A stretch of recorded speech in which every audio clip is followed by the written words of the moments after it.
The night I caught my husband in bed with my own sister, I didn't scream, I didn't cry, I smiled. If you're new to this channel, just subscribe now, and say it in the comment section. Rain had swallowed Abuja's skyline that evening, heavy and unapologetic, turning the airport into a maze of delayed flights and frustrated passengers. Amora Okafor stood by the tall glass windows, watching lightning tear across the sky like a warning she didn't yet understand. Her business presentation had been postponed, the storm had grounded every outgoing flight back to Lagos. "Madam, next available flight is tomorrow morning," the airline attendant said gently. Amora checked the time. 6:47 p.m. She hesitated, then smiled. "Actually, I think I'll drive back tonight." It was impulsive. Unlike her. But something about the cancellation felt like a nudge from fate. Tunde had complained she'd been too busy lately. Perhaps surprising him would make up for it. The drive back to Lagos was long, rain trailing her car like restless spirits. By the time she reached the outskirts of the city, the storm had softened into a drizzle. Streetlights reflected off wet roads, turning the night golden and deceptive. She stopped at a roadside spot near Ohota and bought Tunde's favorite suya, extra pepper, no onions. The vendor wrapped it carefully in foil. "Oga go happy well tonight," the man said with a grin. Amora laughed softly. "I hope so." She imagined his face when she walked in. The way his eyes would light up. The warm embrace. Maybe they would sit on the bed, eating suya straight from the foil, laughing about the storm. She didn't call him. She wanted the surprise to be perfect. Their home in Lekki stood quiet when she arrived at 10:38 p.m. Too quiet. Usually, the security lights were on, but tonight only the faint porch light glowed. She frowned slightly, stepping out of the car. Perhaps he'd gone to bed early. She unlocked the door quietly, balancing her handbag and the suya. The living room lights were off. The air smelled faintly of Tunde's cologne. "Tunde," she called softly. No response. She slipped off her heels, walking toward the staircase. The house felt different. Not wrong. Just tense. Like it was holding its breath. Halfway up the stairs, she heard it. A sound. A low laugh. Not Tunde's. Her heart skipped. Maybe the television was on? Maybe he had guests? Another sound followed. Softer. Intimate. Her fingers tightened around the foil wrap. She climbed the remaining steps slowly, each one heavier than the last. The master bedroom door was slightly ajar. A thin line of warm light cut across the dark hallway floor. And then she heard her name. "Amora won't suspect anything," Tunde's voice murmured, low and amused. Her stomach dropped. Another voice answered. Feminine. Familiar. "You're sure she's staying in Abuja till Thursday?" Kioma. The world tilted. Her own sister. Her baby sister. For a moment, Amora stood frozen outside the door, breath shallow, heartbeat pounding so loud she was certain they could hear it. Maybe she misunderstood. Maybe it was a joke. Maybe. A soft moan shattered the illusion. The suya slipped slightly in her grasp. Something inside her went very still. She pushed the door open. Time fractured. Tunde turned first, eyes wide, bare chest gleaming under the bedside lamp. Kioma followed, clutching the bedsheet to her body, her braids messy against flushed skin. 3 people. 1 betrayal. The silence that followed was deafening. The foil-wrapped suya fell to the floor. "Amora," Tunde's voice cracked. Kioma's lips trembled. "Sis, it's not what you think." But it was exactly what she thought. Her eyes took in everything with cruel clarity, their tangled legs, the familiar duvet she had picked out herself, the framed wedding photo on the dresser watching like a silent witness. For a split second, pain rose inside her, sharp and blinding. Images flashed, family Christmases, Kyoma braiding her hair, Tunde kneeling to propose, vows spoken before God. Then the pain settled. Not disappeared. Settled. She didn't scream. She didn't cry. Instead, something terrifyingly calm wrapped around her like armor. She smiled. It wasn't a wide smile. Just a small, controlled curve of her lips. "Thank you," she said softly. Both of them froze. Tunde blinked. "What?" "Thank you," she repeated, voice steady. Kyoma's hands trembled. "Amora, please, we can explain."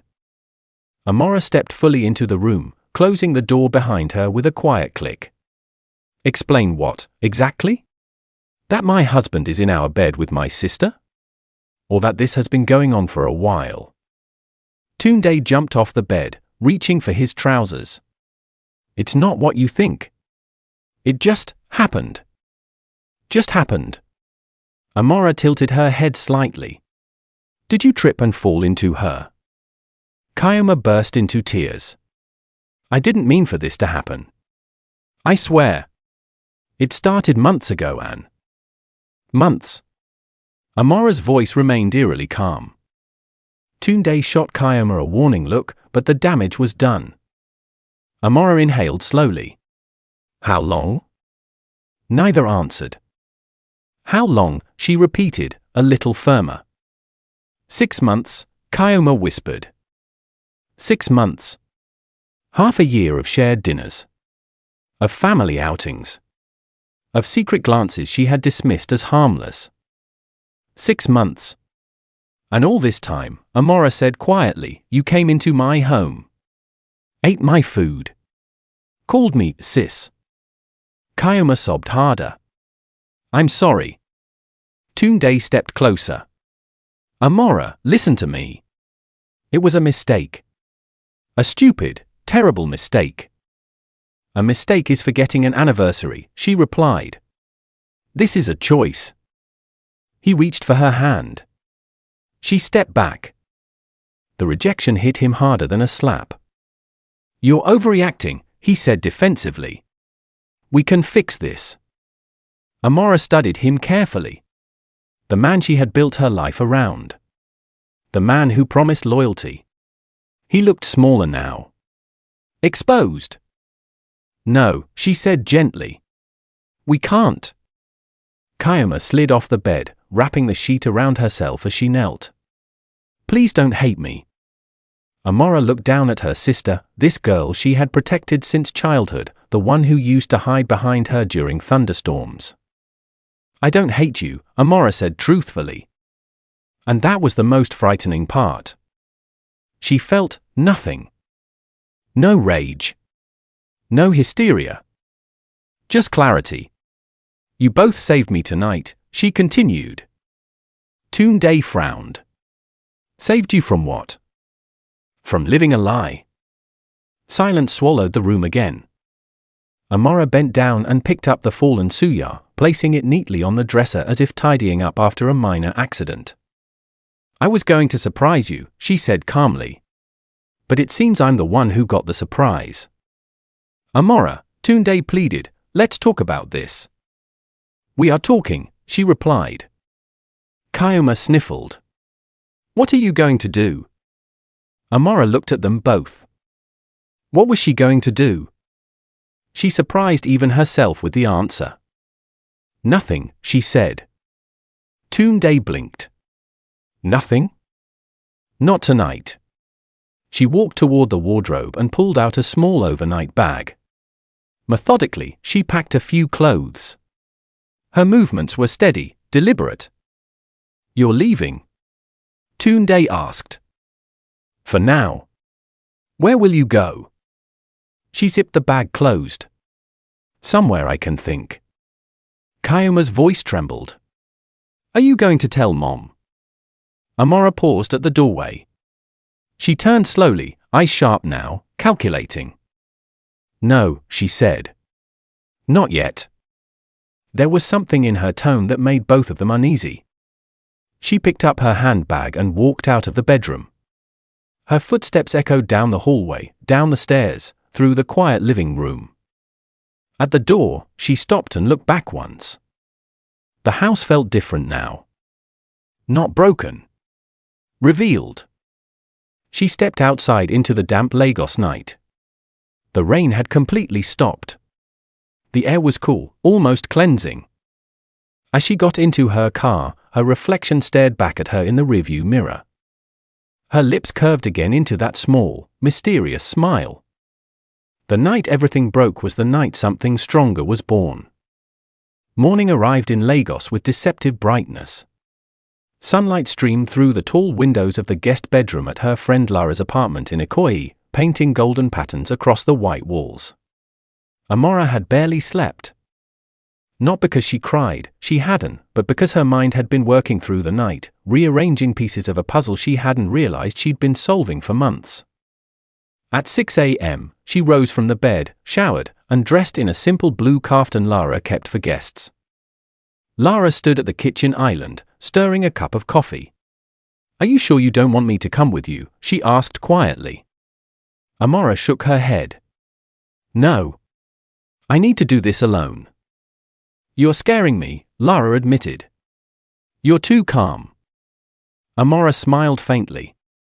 "That's because I finally understand." "Understand what?" "That trust without verification is negligence." Lara blinked.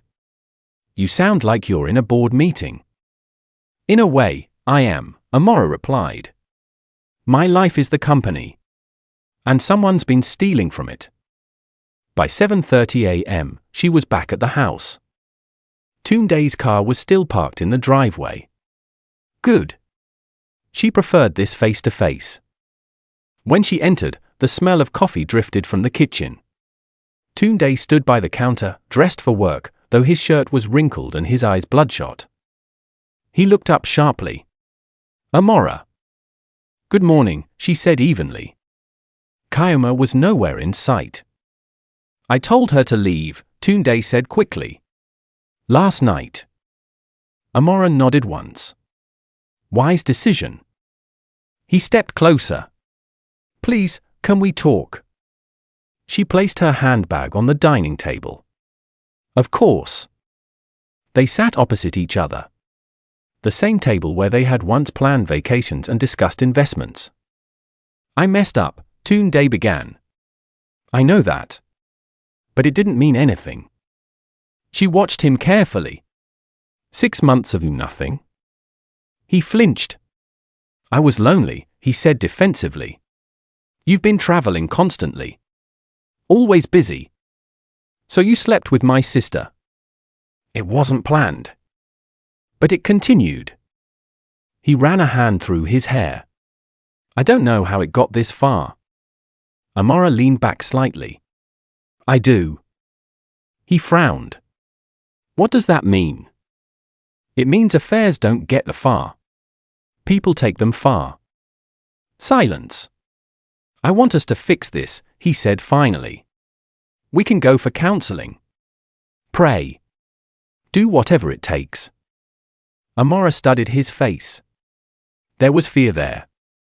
Not just of losing her. Of losing something else. "Tell me," she said softly, "if I hadn't come home last night, would you have ended it?" He hesitated. That was enough. She stood. "I'm going to make breakfast." He blinked. "What?" "Breakfast," she repeated calmly, walking toward the kitchen. Within minutes, the scent of scrambled eggs and toast filled the house. She moved with the same precision she used in her corporate life, measured, controlled. Tunde hovered near the doorway.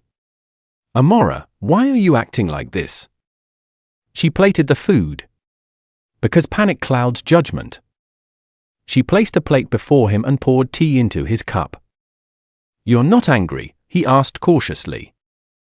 "Oh, I'm angry," she replied. "But anger is expensive. I prefer strategy." The word unsettled him.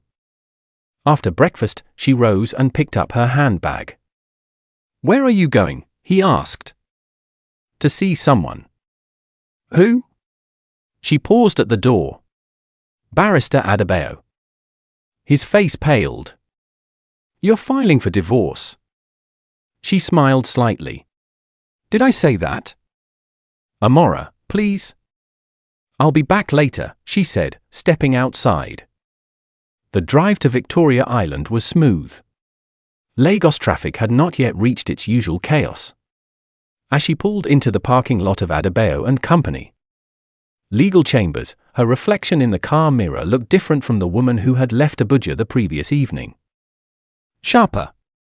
Focused. The receptionist greeted her politely. Good morning, Ma. Do you have an appointment? Yes. 10 a.m. Minutes later, she was ushered into a spacious office lined with law books. Barrister Adebayo, a distinguished man in his early 50s, stood to greet her. Mrs. Okafor, he said warmly. Always a pleasure. Though I suspect this isn't a social visit. It isn't, she replied, sitting down. He studied her expression. What seems to be the issue? My husband is having an affair, she said plainly. With my sister. The barrister's brows lifted slightly, but he remained composed. I see. I need to understand my options, she continued. Financially. Legally. Strategically. He folded his hands. Are you considering divorce? Eventually, she said. But not impulsively. Good, he nodded. Impulsiveness benefits no one. For the next hour, they dissected her marriage like a case study. Property ownership. Company shares. Joint accounts. Investments. The house in Lekki, he said, scanning documents she provided. Whose name is it under? Mine. Fully? Yes. He nodded approvingly. Smart. And the company shares? Currently joint, she replied. But I have majority control. He leaned back thoughtfully. Mrs. Okafor, if handled correctly, you can exit this marriage in a position of strength. I don't want drama, she said calmly.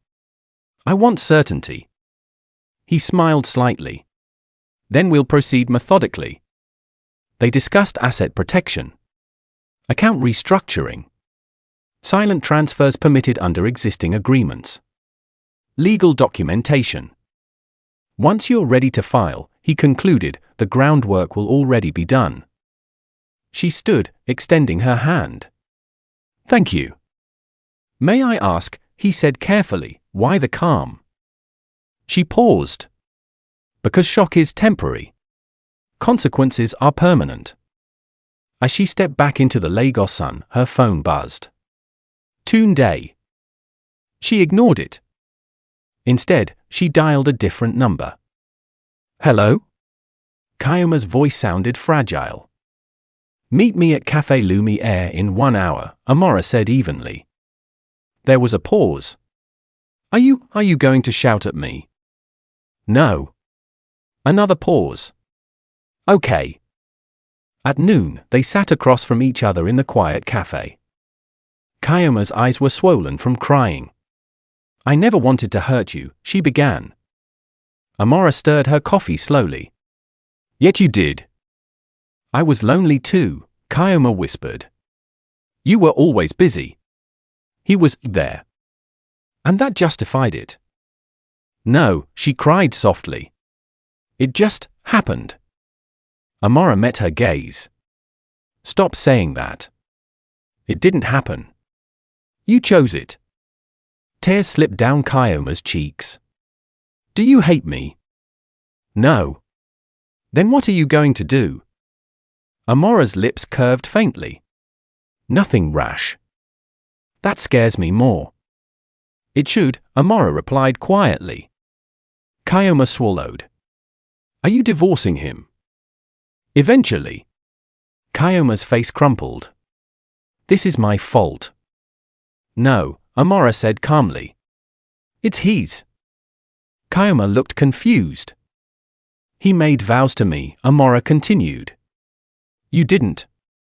Silence lingered between them. Is there anything else I should know? Amora asked gently. Kioma hesitated. No. The lie was subtle. But Amora noticed.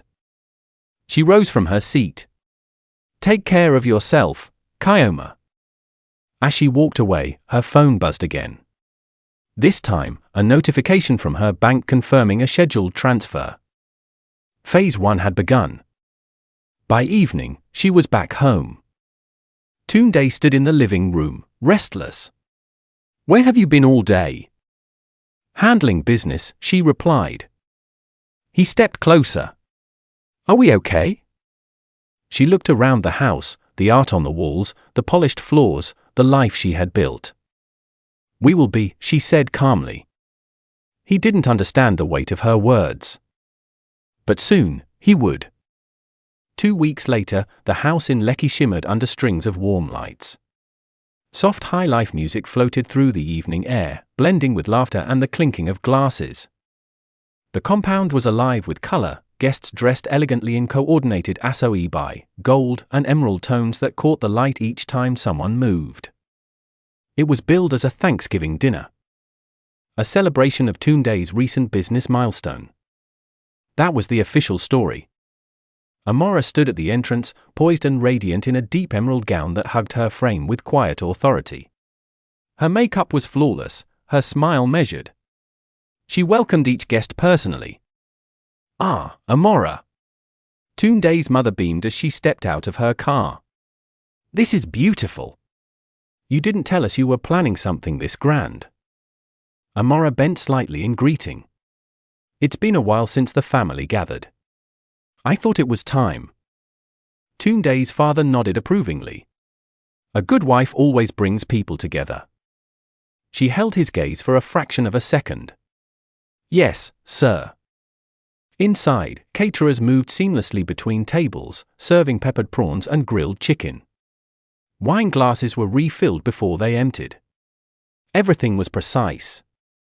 Strategic. Tunde stood near the bar area, greeting his friends. He looked handsome in a tailored black kaftan, but there was a stiffness to him tonight. He hadn't fully relaxed since that night 2 weeks ago. He approached Amora as the last guest settled in. You really went all out, he murmured. She smiled softly. You deserve to be celebrated. His eyes searched hers. Are we okay? She adjusted his collar gently. Smile for your guests. That answer unsettled him. Across the room, Kioma sat beside their mother, fingers twisting in her lap. She wore the same asoebi but looked pale, her usual vibrant energy dulled. She hadn't been back to the house since that night. Tonight was the first time she and Tunde had been in the same space. Their eyes met briefly. He looked away first. Dinner began smoothly. Conversations flowed. Laughter rose. A cousin made a toast about hard work and prosperity. Amora watched everything like a conductor guiding an orchestra. Halfway through the meal, she tapped her spoon gently against her wine glass. The clear chime cut through the chatter. May I have everyone's attention? She asked, rising gracefully. The room quieted instantly. Tunde smiled proudly, assuming this was a simple tribute. My husband, Amora began warmly, has achieved a remarkable milestone in his business this year. Applause erupted. She waited for it to fade. When we married, she continued, we stood before God and family and made promises. Her voice was steady, almost tender. Promises of loyalty. Of trust. Of partnership. Tunde's smile tightened slightly. Trust, she repeated, lifting her glass, is the foundation of every relationship. Without it, even the strongest structure collapses. A few guests exchanged glances. Kioma lowered her head. Amora walked slowly toward a small table near the projector screen that had been set up earlier for what guests assumed would be a slideshow of business achievements. She picked up a small remote. I've learned recently, she said calmly, that betrayal doesn't arrive loudly. It whispers. It hides in familiar faces. Tunde stepped forward slightly. Amora. She pressed play. At first, there was only static. Then a voice. Clear. Undeniable. Amora won't suspect anything. Tunde's voice. The room froze. Kayoma's voice followed, trembling slightly in the recording. You're sure she's staying in Abuja till Thursday? Gasps rippled across the room. Tunde's face drained of color. What is this? He whispered hoarsely. Amora didn't look at him. The recording continued for a few more seconds, enough to erase any doubt, before she pressed stop. Silence swallowed the celebration whole. Kayoma's mother let out a strangled cry before collapsing backward into her chair. Family members rushed to hold her. Tunde's father stood abruptly. What nonsense is this? Amora turned to him calmly. It's the truth, sir. Tunde found his voice. This is private. Why would you humiliate me like this? She finally faced him. Humiliation requires innocence. The weight of her words landed heavily. You recorded us, he demanded. I documented what was already happening, she corrected. Kayoma began sobbing openly. I'm sorry. I'm so sorry. Their father stared at her in disbelief. Kayoma? With your sister's husband? She covered her face. Murmur spread like wildfire. Tunde stepped closer to Amora, lowering his voice. We could have handled this quietly. We are, she replied softly. His brows furrowed. This is not quiet. You're mistaken, she said, lifting her chin slightly. I haven't even begun. The room went still again. Amora returned to the center, her posture unshaken. I know tonight was advertised as Thanksgiving, she continued evenly. And in a way, it is. Because I am grateful. The word hung in the air. Grateful that the truth revealed itself before I wasted more years of my life. Tunde's hands curled into fists. Amora, stop. She ignored him. The house we're standing in, she said calmly, is legally in my name. Whispers intensified. The company shares? She glanced at Tunde briefly. Transferred 2 weeks ago. His head snapped toward her. Transferred? Yes. That's impossible. She smiled faintly. You signed the restructuring documents yourself. You were too distracted to read them. A stunned silence followed. And the joint account, she added, has been legally dissolved. Tunde's breathing grew uneven. You entered it? Reallocated, she corrected. His friend stepped back subtly, distance forming like an invisible barrier. You planned this, he said, voice shaking. I prepared, she replied. Kayoma's sobbing echoed across the room. Tunde's father looked at his son with something between fury and disappointment. Is this true? Tunde didn't answer. He couldn't. Because it was. Amora took a slow sip of her wine. I believe in consequences, she said quietly. But I also believe in dignity. That's why everything has been handled within the law. She placed the glass down gently. I will be filing for divorce. The word detonated softly but powerfully. Kayoma let out a broken cry. Sis! Amora held up a hand, silencing her. This isn't revenge, she continued. It's closure. Tunde stared at her like a stranger. You destroyed me. No, she replied. You did. The music had long stopped. Even the caterers stood frozen.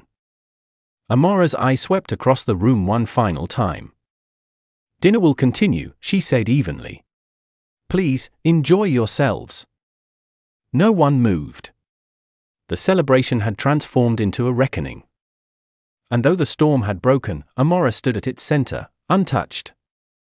The silence that followed Amora's declaration felt heavier than the humid Lagos air outside. No one reached for their plates. No one resumed conversation. The house that had glowed with celebration minutes earlier now felt like a courtroom where judgment had already been passed.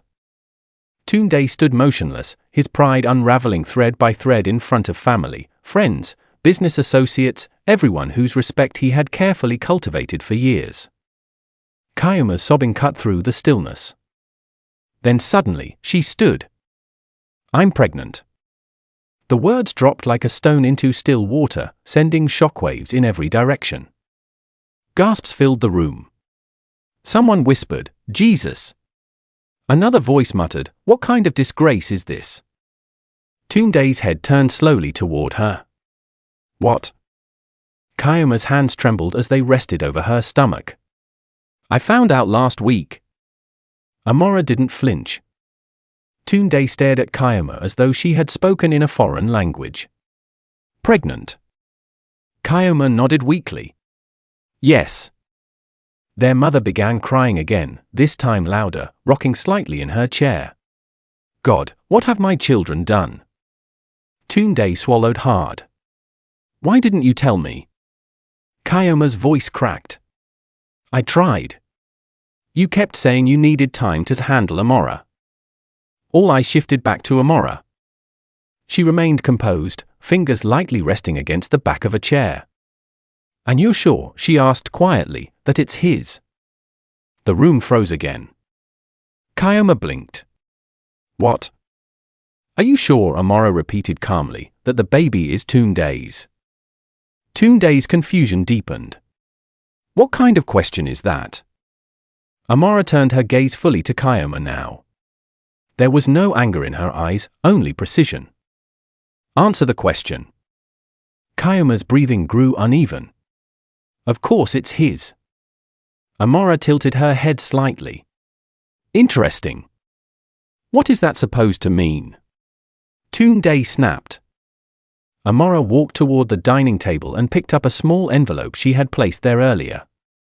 She slid out a few printed photographs and held them up for only a moment before placing them face down on the table. "I hired a private investigator," she said evenly. The room erupted in murmurs. Tunde stared at her. "You what?" After that night, she continued, "I wanted clarity. Not just assumptions."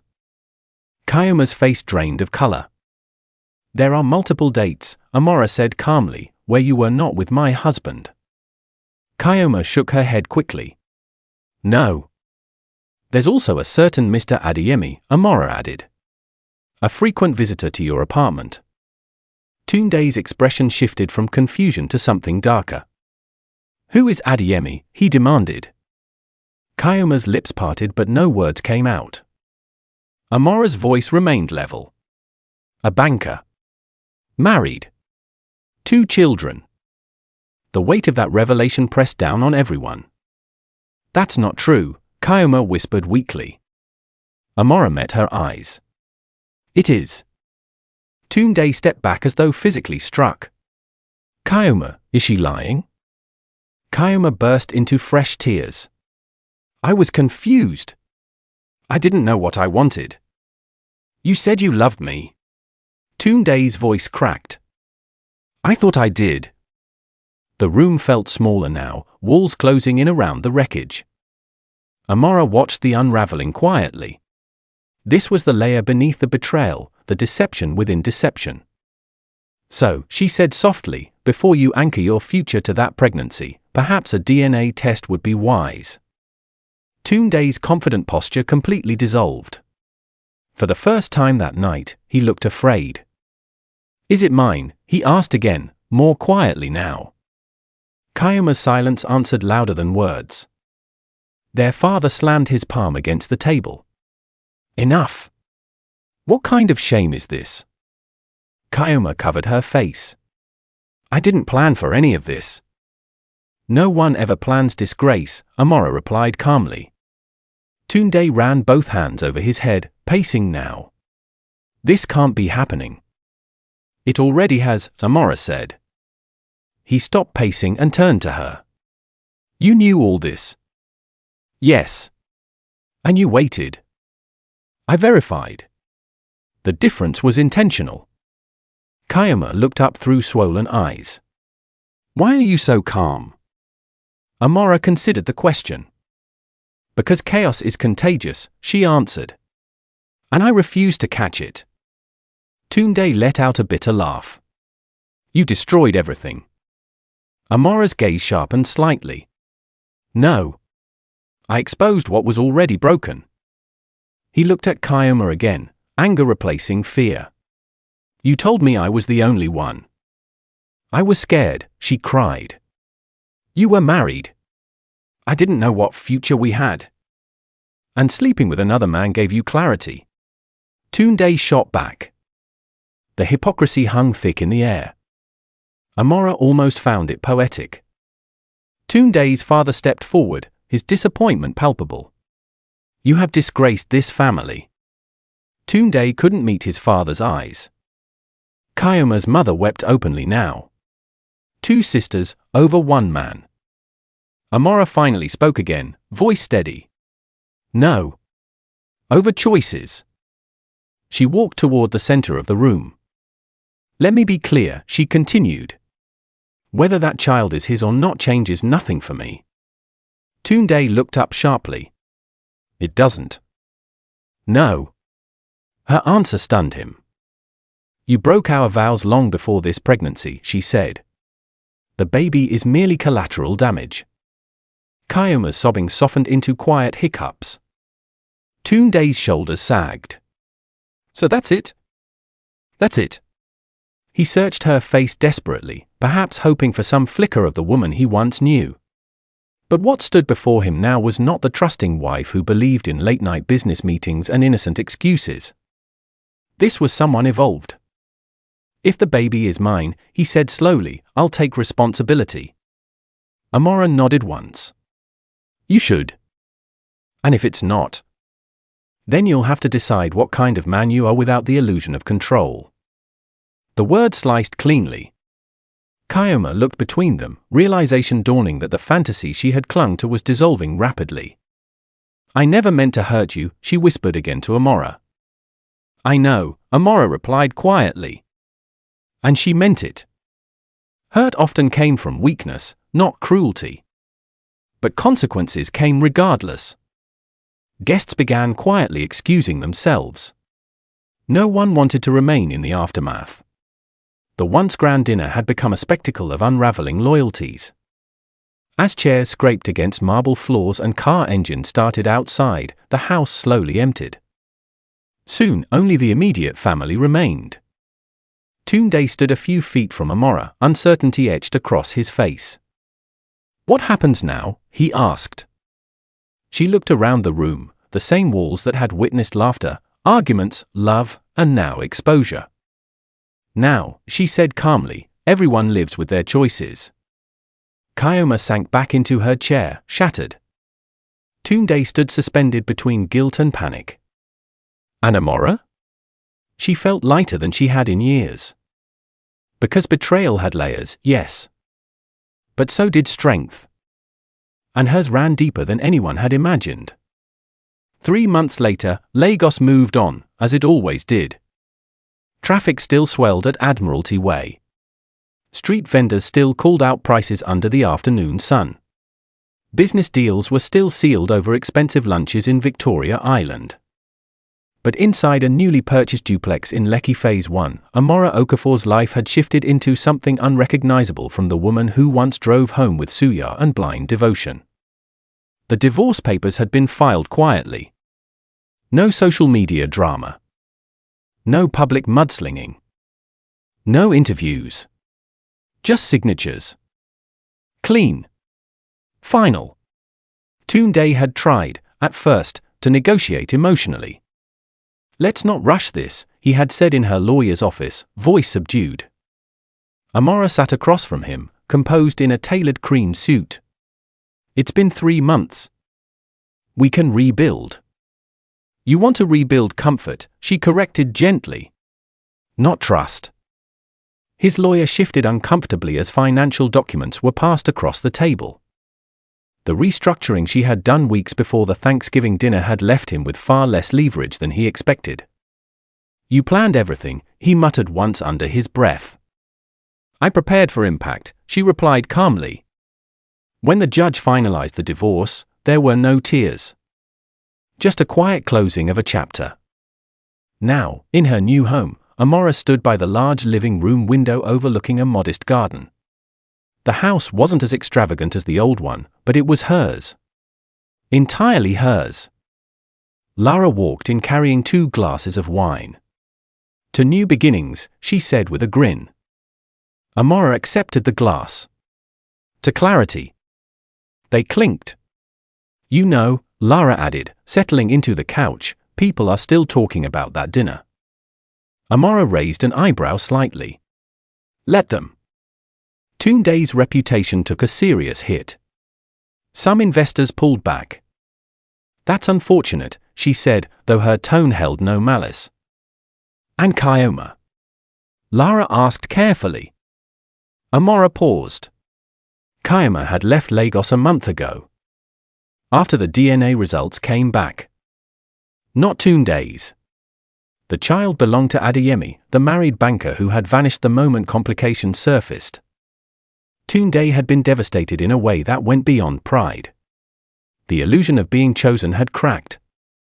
Kioma, ashamed and overwhelmed, decided to move to Port Harcourt to stay with a distant aunt until she figured out her next steps. She called me before she left, Amora said quietly. Lara leaned forward. And? She apologized again. Did you forgive her? Amora looked at the garden outside, sunlight filtering through leaves.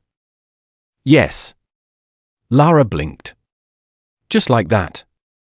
It wasn't just like that. It took understanding. Understanding what? That she was insecure. Vulnerable. And foolish. And that makes it okay? No, Amora said calmly. It makes it human. Lara studied her friend with admiration. You're stronger than most people. Amora shook her head slightly. No. I'm just done blaming the wrong person. The real betrayal had not been her sister's weakness. It had been Tunde's vow. Days later, Amora met Tunde one final time to finalize a few remaining legal formalities. They chose a neutral cafe. He looked thinner. Less polished. How are you? He asked awkwardly. I'm well. He nodded slowly. I heard Kioma left. Yes. A pause lingered. I was angry at her, he admitted. After the DNA result. That's understandable. But I realized something, he continued, staring at his coffee. I was more angry that I wasn't chosen. Amora said nothing. He exhaled slowly. I lost everything. You lost a marriage, she corrected gently. Not everything. He gave a hollow laugh. Feels like everything. Silence settled between them, but it was no longer heavy. It was neutral. I meant what I said that night, he added quietly. About wanting to fix it. I know. Why didn't you give me the chance? She held his gaze steadily. Because I shouldn't have to compete for loyalty. The simplicity of that truth left him speechless. After a moment, she stood. Take care of yourself, Tunde. You too. Amora. And that was it. No dramatic exit. No lingering glance. Just closure. Weeks turned into months. Amora poured her energy into expanding her consulting firm. She traveled, but now on her terms. She reconnected with old friends. She began mentoring young women in business, speaking openly about financial independence and strategic thinking. At one seminar, a young woman asked, "How did you stay strong when everything fell apart?" Amora smiled thoughtfully. Because it didn't fall apart, she replied. It revealed itself. The audience grew quiet. Sometimes, she continued, what feels like destruction is actually construction. You're being rebuilt. That night, back at her new home, she stood before her bedroom mirror. She no longer wore the ring. Her reflection looked different, not because of pain, but because of awareness. Her phone buzzed. A message from Kioma. I'm starting therapy. I want to be better. Thank you for not turning your back on me. Amora typed back slowly. Heal. That's enough. She placed the phone down and walked to the balcony. Lagos stretched out before her, bright, alive, relentless. She thought back to that rainy night in Abuja. The delayed flight. The suya. The door slightly open. If the storm hadn't happened, she might still be living inside a beautiful lie. Instead, she was standing in truth. Stronger. Smarter. Untouchable. She didn't survive betrayal. She evolved through it. And as the city lights flickered against the dark sky, she whispered to herself the words that had become her quiet anthem. The night I caught them was the night I finally found myself.